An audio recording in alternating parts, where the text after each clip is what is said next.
네, 오늘 우리에게 주신 하나님 말씀 보겠습니다. 사도행전입니다. 사도행전 2장 37절에서 47절까지 말씀드리겠습니다. 네, 저와 함께 같이 읽도록 하겠습니다.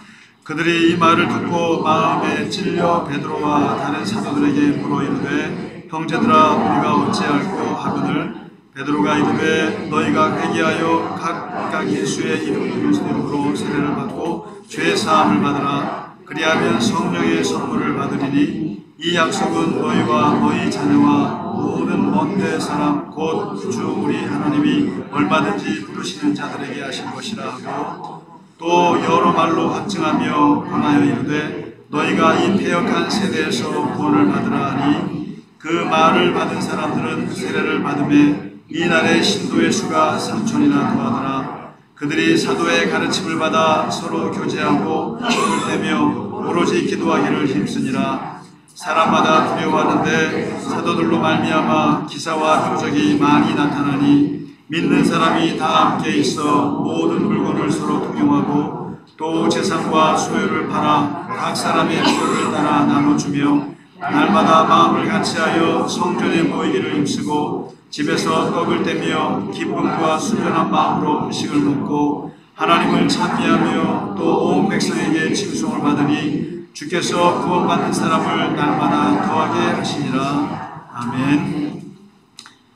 예, 말씀을 우리 같이 나누기 전에 오늘은 특별히 호국 영령의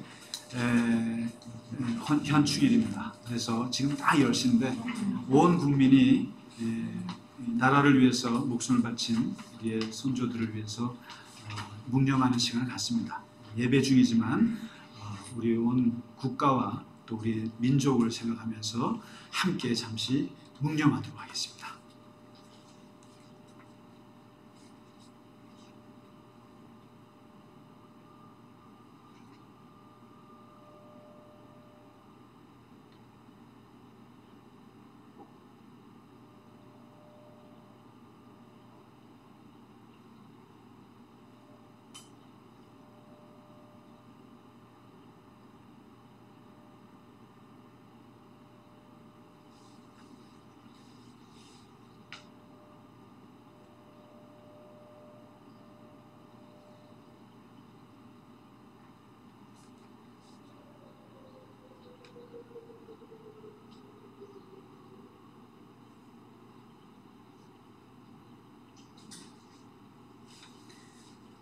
하나님 아버지, 이 민족은 5,000년의 역사 속에서 전쟁이 그치지 않은 역사를 가지고 있었고 외세와 또 수많은 나라들로부터 공격을 받고 전쟁의 그 어려움 가운데서 살아왔던 민족임을 주님 잘 아십니다. 이스라엘 민족을 그렇게 인도하셨던 것처럼 우리 한민족 또한 하나님 참으로 열강 가운데 둘러싸여서 많은 고난과 고통을 받았던 민족입니다.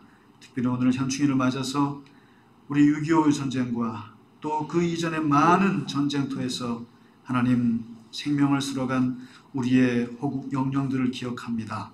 아버지 하나님, 이 나라와 이 민족을 하나님께서 그들의 희생의 피로 세워주시고 하나님 그들로 말미암아서 이 나라와 이 민족이 오늘날 세계의 강국들과 함께 어깨를 나눌 수 있는 민족이 되게 하심을 감사합니다. 아버지 하나님, 우리 민족의 아픈 쓰라린 역사들을 기억하게 하시고 그들의 피를 헛되이 보내지 않게 하시고 하나님 이 민족으로 하여금 하나님의 놀라운 하나님의 쓰시는 민족이 될 수 있도록 하나님께서 특별히 축복하여 주시옵소서. 예수 그리스도 이름으로 간절히 기도하옵나이다. 아멘. 네, 오늘이 참 마침 현충일이다 보니까 제가 더 깊이 생각하는 것 같습니다. 오늘 읽으신 말씀은 이게 초대교회의 그 성령께서 오순절에 임하시고 나서 베드로가 오순절 설교를 기가 막히게 했는데 그의 그 설교 속에는 세 가지의 큰 메시지가 있었습니다. 50일 전에 너희가 죽인 예수가 우리의 주가 되셨다. 큐리오스, 황제가 주가 아니라 예수 그리스도가 주님이 되셨다. 그리고 그분의 그 죽음은 정말 저주받은 죽음인 줄 알았는데 그 죽음은 속죄의 죽음이었다. 우리의 죄를 대신하는 죽음이었고 그의 죽음으로 말미암아 우리가 생명을 얻었다. 엄청난 십자가 신학이죠. 그리고 이 모든 배후에는 하나님의 계획이 있었다. 하나님의 섭리가 있었고 다 하나님의 뜻이 있었다는 식으로 얘기됐습니다. 얼마나 그 말씀이 듣는 사람으로 하여금 두려움을 주고 또 가슴에 흥분을 줬는지 많은 사람들이 이렇게 얘기를 합니다. 우리가 어찌 알고. 정말 잘하는 설교는 듣는 사람들이 내가 어찌 알고 가슴을 치는 설교이죠.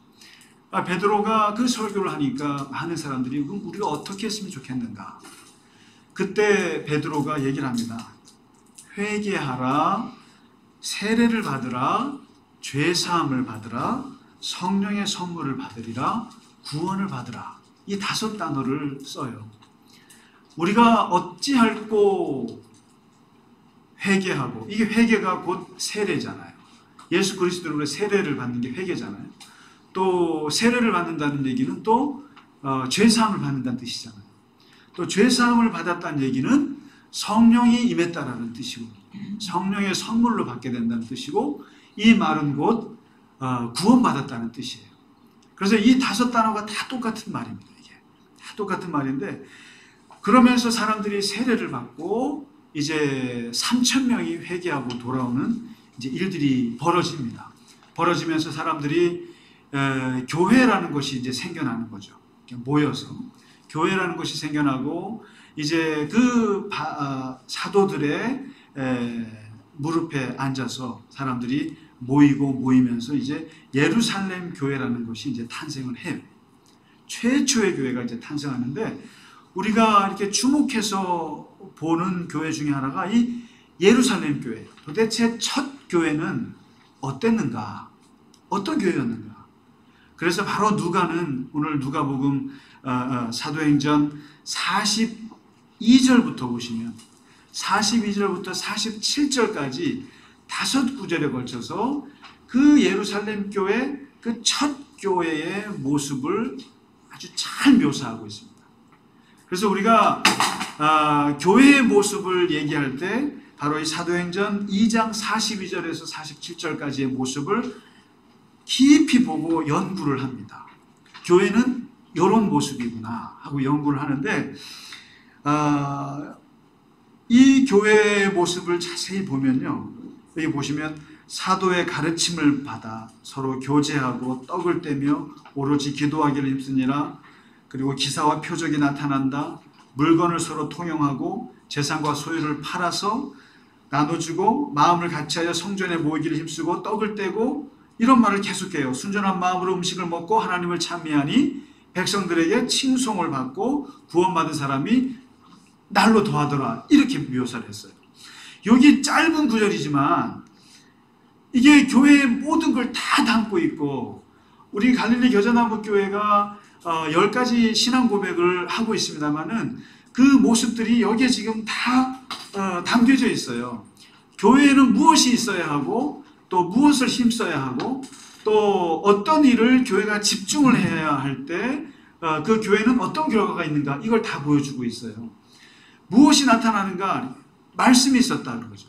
사도들의 가르침이 있었고 그리고 오로지 기도하기를 힘썼고 그리고 하나님을 찬양했고 이제 그리고 물건을 같이 나눴고 그리고 소유를 같이 나누고 그리고 음식을 같이 나누어 먹었다는 거예요. 근데 이 모든 6개의 이 모습들을 한마디로 요약하면 어떤 말로 할 수 있을까? 그 말이 바로 신약 성경에서 아주 가장 중요한 3단어 중에 한 단어예요. 우리가 사도신경에서도 그 고백을 하는 단어예요. 혹시 뭔지 아실까요? 아주 중요한 단어고, 이 단어가 교회의 모습을 한마디로 표현하는 건데, 그게 바로 신약 성경에서 축도로 사용하는 단어가 있어요. 그 사도 바울이 항상 편지 끝에 쓰는 말이 있죠. 항상 끝에 쓰는 말을 우리가 오늘 목사들이 축도할 때 쓰는데, 예수 그리스도의 뭐죠? 축도할 때 주무세요. 예수 그리스도의 은혜와 이거는 이 단어 외에는 쓰면 안 돼요. 오직 예수 그리스도의 은혜와 카리스, 은혜와 성부 하나님의 사랑과, 그죠? 사랑과, 그 다음에 성령님의 뭐죠? 성령님 하면은 많이 들어가죠. 감화, 감동, 축복 막 들어가는데, 사실은 성령님에 관련된 단어는 딱 하나예요. 그 중에 단어가 뭐냐면 교통이라는 말이죠. 교통. 국토교통부 할 때 교통. 교통이라는. 그러니까 가장 중요한 단어가 은혜. 예수 그리스도의 십자가는 우리에게 은혜잖아요. 은혜. 그리고 하나님은 사랑이에요. 하나님은 사랑. 그럼 성령님은 뭐냐? 교통이라는 거예요. 교통. 그럼 이 교통이라는 말이 우리가 자꾸만 교통 하니까 이게 옛날 말이다 보니까 진짜 국토교통부 할 때 그 교통이라고 생각하는데, 이 교통이란 말이 교회 안에서는 교제라는 말로 16개 단어로 번역이 되다 보니까 마땅한 단어가 없어요. 서로가 나누는 것도 뜻이 있고, 또 같이 협력하고, 또 같이 연대하고, 같이 함께 참여하고, 같이 그 다음에 헌금하는 것도 이 교제라는 말 속에 들어있어요. 이게 코이노니아라는 말이에요. 코이노니아라는 말인데, 이 코이노니아라는 말은 너무너무 재밌는 말이에요. 이게요. 그리스 그 당시에 그냥 시장통에서 쓰던 말이에요. 너 나랑 코이노니아야. 사람들이 쓰는 말이에요. 그래서 예를 들면 부부가 결혼해가지고 부부하면은 당신과 나는 코이노니아 관계야. 코이노니아야. 그 다음에 아버지하고 내 부자 자식이 코이노니아야. 우리 친족끼리, 우리 형제 자매 코이노니아야. 우리는. 이러면 코이노니아야 그러면은 사람들이 굉장히 거기에서 이제 그걸 느껴요. 엄청난 끈끈함을 느껴요. 그리고 이제 사업 파트너 있잖아요. 사업 파트너 계약을 맺으면서 우리는 오늘부터 코이노니아야 이래. 오늘부터 당신과 나는 코이노니아야. 다시 말해서 이 계약서 안 어기면 당신 다 물어내야 돼 나한테. 코이노니아야. 그 다음에 왕들끼리 말이죠. 군사동맹을 맺고 나서 도장 찍을 때 하는 말이 당신과 당신 나라와 우리나라는 코이노니아. 다시 말해서 한국과 미국은 무슨 뭐예요? 코이노니아라는 거예요. 동맹관계라는 거예요. 동맹관계. 근데 이 동맹을 안 지키면 어떻게 해요? 쳐들어가도 할 말이 없어요. 이게 동맹. 그 다음에 이 말을 또 제일 많이 쓰는 데가 어디냐면은 조직폭력배들, 깡패 조직들, 갱 조직에서 한번 딱 입단하면 너와 나는 코이노니아야. 뭐예요? 나갈 때 손가락 잘라야 돼. 이런 거죠. 들어오기는 쉬워도 나갈 때는 함부로 못 나가요. 이게 코이노니아라는 게, 이게 시장에서 쓰던 단어예요. 이게. 그리고 사업 파트너끼리, 부부끼리, 가족들끼리, 혈연들끼리, 그다음에 군사 동맹들끼리 쓰는 말이 그 흔한 말이 코이노니아인데, 이 말을 교인들이 모여서 이렇게 사도의 가르침을 받고 모여서 같이 기도하고, 그리고 하나님을 매일같이 찬양하고요. 그리고 모여서 매일같이 음식을 먹을 때 나눠주고, 음식만 나눠주는 게 아니라 물건을 재산을 다 팔아가지고 같이 그냥 나누는 거예요. 나누면서 그러면서 하는데, 이 모습들을 보면서 이걸 어떻게 말을 해야 되나, 이런 모습들을. 그러면서 사도 바울이 딱 끄집어낸 말이 코이노니아예요. 야, 이거 코이노니아네. 이거 완전히 조직폭력배들보다 더한 조직이네 이거. 그리고 여기서는 이 교인들끼리 음식 먹고 물건을 나누는 거 보니까 사업 파트너 저리 가라고, 집안의 형제 자매 부부관계 저리 가라네. 세상에서 말하는 그 코이노니아, 그 관계가 여기에 들어와 있네. 그러면서 교회가 이 코이노니아라는 시장의 언어를 쓰기 시작을 했어요. 쓰기 시작하면서 모든 단어에 이제 쓰기 시작하는데 이 코이노니아를 우리끼리만 쓰는 것이 아니라 이걸 뭐라고 하냐면 성령의 코이노니아 이렇게 얘기합니다. 이게 무슨 말이냐면 코이노니아가 하나님과도 우리가 코이노니아가 됐다 이거예요. 하나님과도 첫 번째. 그래서 하나님과도 뗄래야 뗄 수 없는 관계가 됐다. 그래서 사도 바울이 그러잖아요. 세상의 그 무엇도 우리와 예수 그리스도와의 그 사랑의 코이노니아를 끊을 자가 없노라. 그 누구도 끊을 수가 없다라고 여러 개 얘기하잖아요. 로마서에서. 그걸 뭐라냐면은 코이노니아라는 거예요. 하나님과의 커뮤니언, 라틴어로 말합니다. 그래서 이게 하나님과의 교제가 끊을 수가 없는 거예요. 그래서 여러분 예수님 믿기는 쉬워도 예수님 떠나기는 어렵습니다. 그러니까 이 신앙의 세계에 들어오기는 쉬워요. 들어오기는 쉬운데 나가기는 어려워요. 요즘에 뭐 가난한 성도들이 있다고 많이 교회를 떠난다고 하지만 교회를 떠나는 것이지 하나님을 떠난 게 아니라고요. 그분들이. 다시 말해서 이 코이노니아라고 하는 것은 깡패 조직 저리 가라예요. 다시 말해서 하나님이 한번 받아들인 사람들은 거기서 못 떠나는 거예요. 한번 성경에 보세요. 예레미야가 얼마나 하나님을 떠나고 싶어 했는지. 그리고 우리가 이번 주에 우리가 공부할 요나 보세요. 정말 죽을 정도로 하나님을 떠나고 싶었던 사람이 요나였는데 하나님 절대로 못 떠나는 거죠. 출애굽을 보세요. 광야 생활을 보세요. 죽어도 광야에서 가나안 못 가겠다고 애굽으로 돌아가겠다고 할 때 어떻게 합니까? 하나님이 광야에서 죽을지언정 돌아가지 못하게 하잖아요. 하나님 무서우신 분이세요. 그래서 여러분이나 저나 이제 늦었어요. 이제 늦었어요. 이미 차 떠났어요.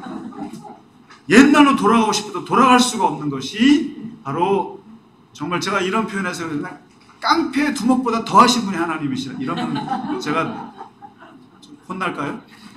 정말 의리라고 하면 신앙의 의리라고 하면 하나님보다 더한 의리가 없다 이거죠. 한번 내 손 안에 들어온 코이노니아는 절대 놓지 않는다는 거예요. 이게 그래서 이 세상의 언어인데 아무리 생각해도 이것은 하나님께 적용할 수밖에 없는 단어가 코이노니아라는 거예요. 그래서 그 하나님과 코이노니아를 하기 위해서 교회가 세 가지를 했다라는 거예요. 그 세 가지가 바로 말씀과 기도와 찬양이 나와요. 초대교회가 집중했다는 거예요. 이들. 항상 사도의 가르침을 받고 그 가르침을 가지고 기도에 힘썼고 동시에 기도가 안 되면 찬양을 했다라는 거예요. 신앙의 가장 주축이 되는 건 말씀이에요. 그래서 우리가 모세가 출애굽해가지고 시내산에서 딱 도착해서 제일 먼저 받은 게 율법이란 말이죠. 토라를 받았다는 거예요. 가장 하나님 신앙에서 중요한 출발은 토라예요. 말씀이라고요. 우리는 예수 그리스도의 말씀이잖아요. 예수 그리스도의 사도의 가르침 뭐겠어요? 예수님께서 하신 말씀이 이랬다. 예수님께서는 이러한 행동을 하셨다. 예수님의 십자가는 이렇게 지셨다. 예수님은 이렇게 부활하셨다. 이것은 하나님이 계획하신 것이다. 사도들이 자기들이 보고 3년 동안 보고 그리고 경험했던 것들을 성령 안에서 계속 풀어내는 거예요. 계속 풀어내는데 그 가르침을 사람들은 계속 듣는 거예요. 그래서 이 기독교는 말씀을 계속 듣는 종교죠. 하나님의 말씀이 우리 안에 없으면 아무것도 없는 거예요, 사실은.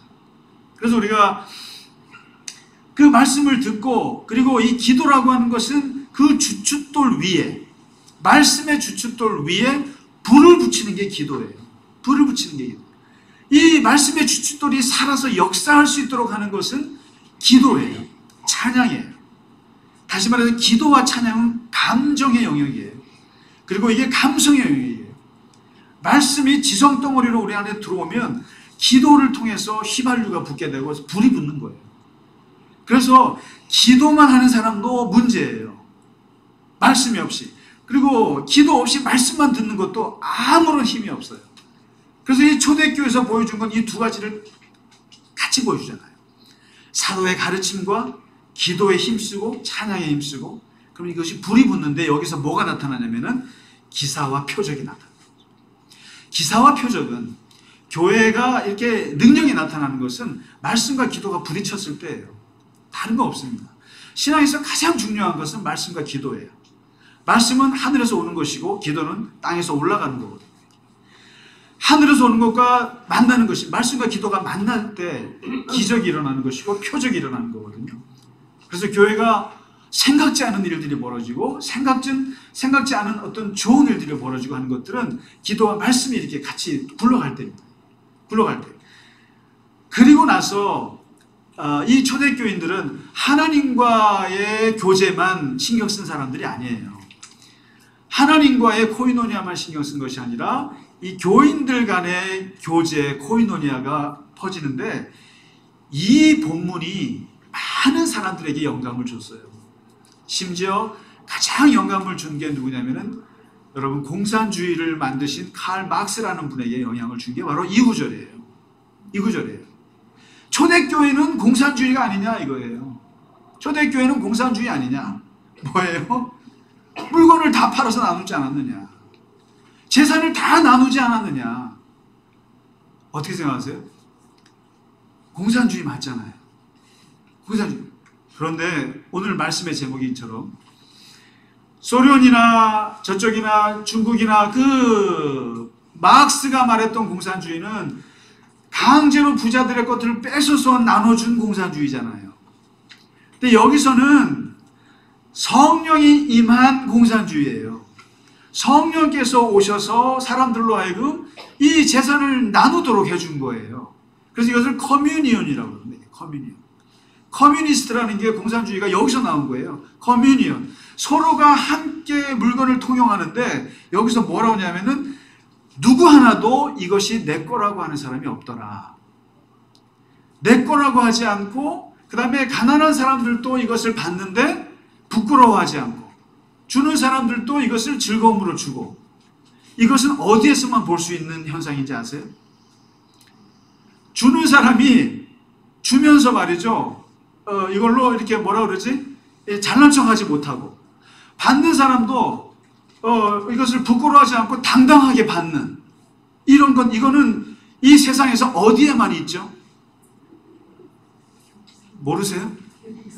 유일하게 있는 곳이 어디죠? 이런 곳이? 교회? 아니에요. 이런 곳이 있는 곳이 어디예요? 이게 가족에게 있죠. 아버지가 돈 벌어와도 누구 하나 잘했다고 말한 사람 없어요. 잘했다고 말해주면 고마울 뿐이죠. 아, 수고했어, 월급 받느라고. 그 정도만 해도 그냥 남자들이 신나서 돈 벌러 가는데 그 말도 못 듣고 살죠. 그리고 자식들이 부모님한테 돈을 달라 그럴 때, 제발 죄송한데 100만 원만 주세요. 이런 사람 없어요. 아버지 등록금 내놔. 이러지. 당당하게 요구하는 거예요. 다시 말해서 능력 있는 사람은 그것을 베풀고, 필요한 사람은 마음대로 쓰는 게 어디예요? 가족이라는 공동체예요. 유일하게 세상에 있는. 근데 바로 이 가족이라고 하는 공동체가 유일하게 옮겨진 데가 바로 초대교회라는 거예요.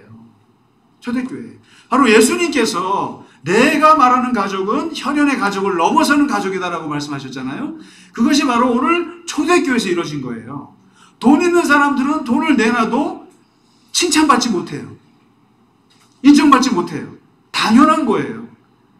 그 다음에 가난한 사람들 받아도 뻔뻔하게 돈을 받아요. 뻔뻔하게 받아갖고 당당하게 써요. 이것은 가족에게만 일어나는 현상인데, 이것이 교회에서 일어났다는 거예요. 교회에서. 소유를 나누니 내 거라고 생각 안 하는 거예요. 그래서요, 이 현상이 너무나 이상해가지고 세상 사람들이 그 교회의 공동체를 보면서 제일 이상했던 게, 저 사람들이 말씀을 잘 보고 기도하는 거 관심 없어요. 여러분, 예배 드리는 건 세상 사람 관심이 없어요. 중요한 거는 세상 사람들이 볼 때 교회에서 어떤 생활을 하느냐가 제일 중요한 거예요. 그런데 이게 미쳤지? 맨날 도시락을 같이 나눠 먹는단 말이죠. 그래서 그 모습이 너무나 신기해서, 그 저스틴이라고 하는 기독교 변증가가 있었어요. 기독교는요, 변증학이 굉장히 발달했습니다. 하도 오해를 많이 받았기 때문에 아니다 이것이. 그래서 변증가들이 많이 있었는데 이 변증가들이 그 모습을 보고 뭐라고 얘기를 했냐면은 저스틴이 그랬습니다. 보라, 저들이 서로 얼마나 사랑하는가. 얼마나 사랑하는가. 무엇보다 부와 소유의 획득을 최고의 가치로 여기던 우리들이, 그렇잖아요. 이제는 모든 것을 다 내어서 필요로 하는 사람들을 돕기 위해 공동으로 소유하고 있다. 서로 미워하고 죽이고 우리의 동족이 아닌 사람들과는 한 번도 유대관계를 이뤄본 적이 없었지만 그리스도께서 나타나신 이후로 이제 우리는 공동체를 이루어 함께 살고 있노라. 이렇게 얘기를 하거든요. 그러면서 뭐라고 하냐면 부유한 사람들은 원하기만 한다면 무엇이든지 헌납을 하고 고아나 과부 그 밖에 빈궁한 처지의 사람들, 옥에 갇힌 사람들, 포로된 사람이나 나그네들을 찾아가서 도와주고 있다. 이렇게.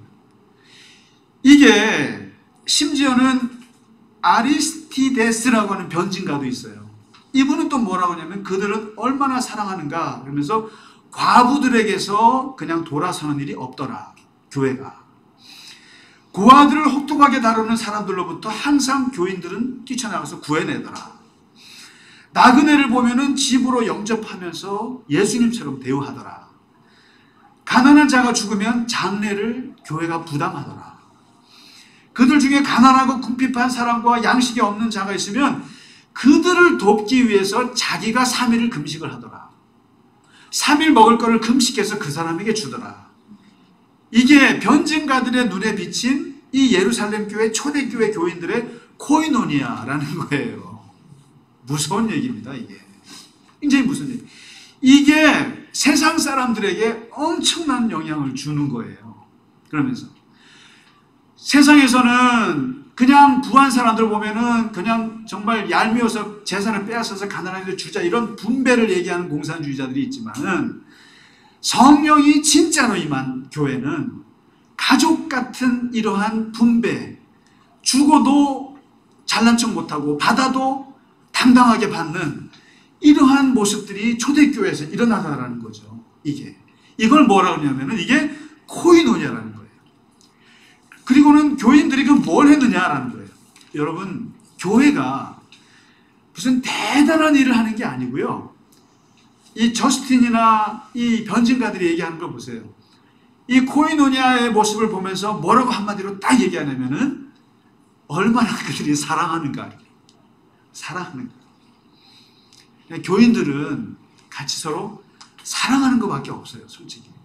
서로가 사랑하는 것밖에.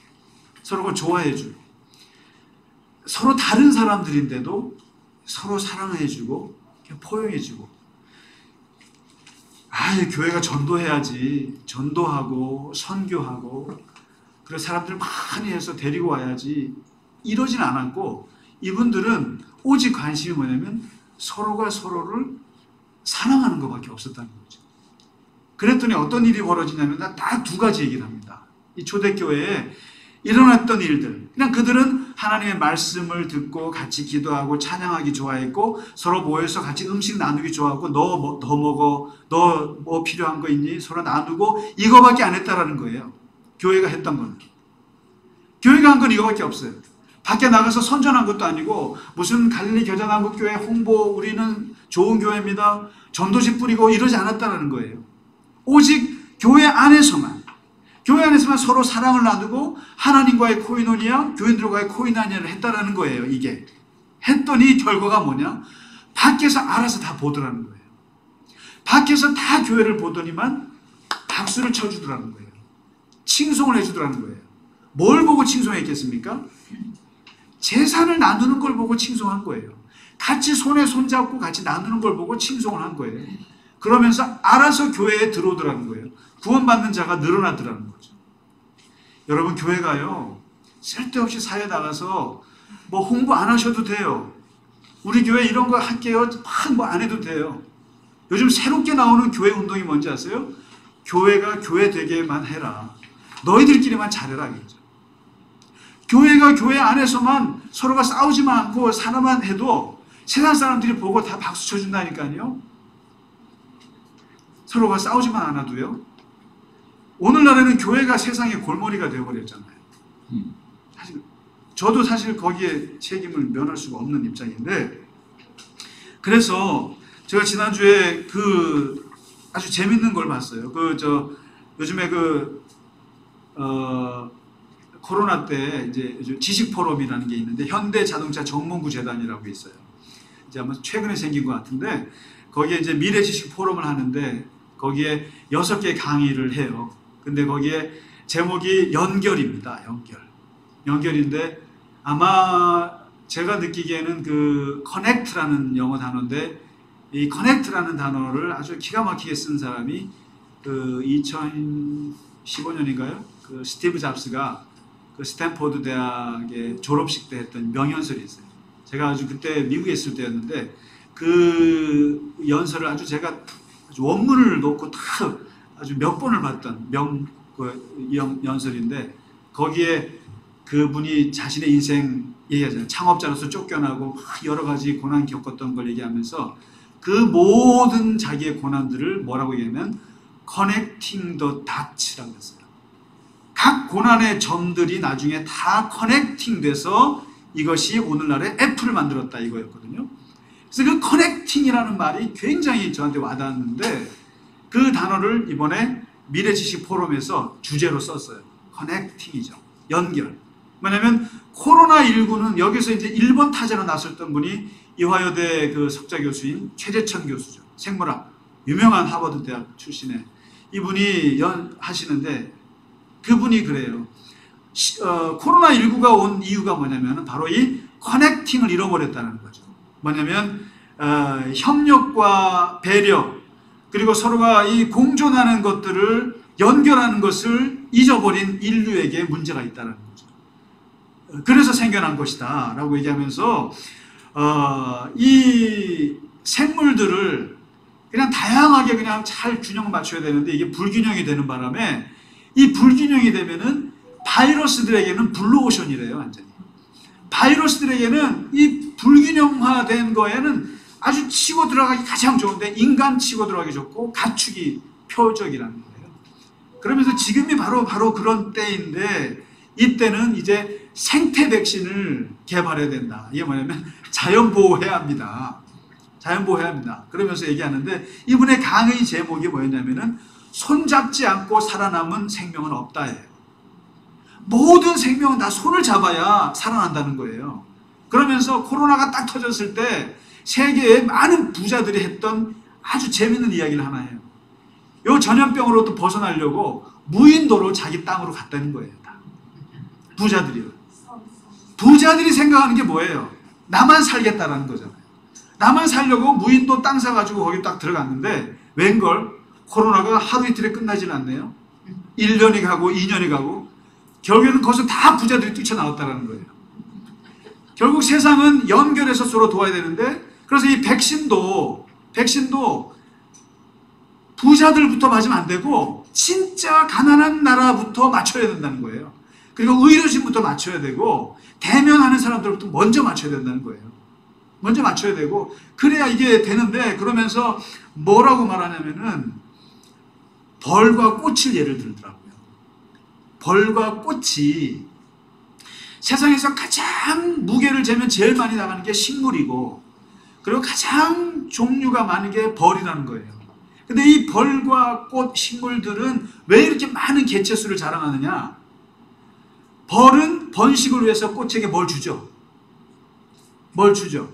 그 다음에 꽃은 벌에게 꿀을 준다는 거예요. 서로가 손잡고 공생하는 이 관계가 벌과 이 꽃의 엄청난 개체수를 늘어나게 했다는 거예요. 그리고 또 한 가지 예를 드는데, 흡혈박쥐. 걔네는 2, 3일만 못 먹어도 죽는데요. 못 산대요. 그런데 서로가 서로에게 피를 나눠준답니다. 박쥐들이요. 서로가 나눠줘서 계속 살아간다는 거예요. 그러면서 이 최대천 교수가 하는 말이, 공존이나 서로 손잡는 것은 배려가 아니라 이것은 생존의 문제라는 거예요. 생존의 문제. 다시 말해서 이 코이노니아라고 하는 거, 코이노니아는 생존의 문제고 교회가 사는 문제, 생존의 문제예요. 이게 서로가 같이 나눠야 하는 거. 같이 그래서 교회에서 누가 아프면 다 같이 아파야 돼요. 다 아프지 마시고요. 이거 걱정해야 되는 거죠. 정말 가난한 사람이 교회 안에 있으면 안 돼요. 저는 진짜 말씀드리고 싶은데 교회에서 체면 생각해서 정말 하루 막 끼니 걱정하시는 분은 얘기하세요. 저한테. 진짜 얘기하시라고요. 당당하게 얘기하시라고요. 당당하게 얘기하시고 목사님 돈 좀 주세요 하세요. 우리가 배부른 사이에 교인 중에 한 분이 굶어서 그런 건 못 참아요. 있을 수 없는 얘기예요. 그래서 도움을 받을 때도 당당하게 받으시고 주는 사람들도 절대 우리도 자는 척 할 수가 없어요. 서로가 이게 바로 성령이 임한 교회의 본 모습이다. 그것은 바로 코이노니아. 무서운 개념이고 무서운 하나님의 역사죠. 그래서 이 아프리카의 유명한 말이 있잖아요. 빨리 가려면 혼자서 가고 멀리 가려면 함께 가라고. 아세요? 네. 그리고 저는 여기서 한마디 더 붙인다면 영원한 길을 가려면 그분과 함께 동행하라고. 이게 교회가 결국 코이노니아예요. 교인들과 함께 코이노니아 해야 되고 하나님과 함께 코이노니아 할 때 멀리 가고 영원히 갈 수 있다는 것이죠. 혼자 할 수 있는 건 없어요. 그래서 맨날 저도 교우 여러분과 의논해야 되고요. 그리고 같이 지혜를 나누어야 되고 서로 그래야 됩니다. 서로가 너무 이렇게 피곤하게 그러시면 안 되지만은 서로 사생활까지 막 그러시면 안 되지만은 그러나 서로가 관심을 가지고 그리고 서로가 같이 손을 잡고 가야 하는 하나님의 코이노니아가 바로 이 성령의 임한 교회의 모습인 줄 믿습니다. 아멘. 오늘 말씀을 길어서 죄송합니다.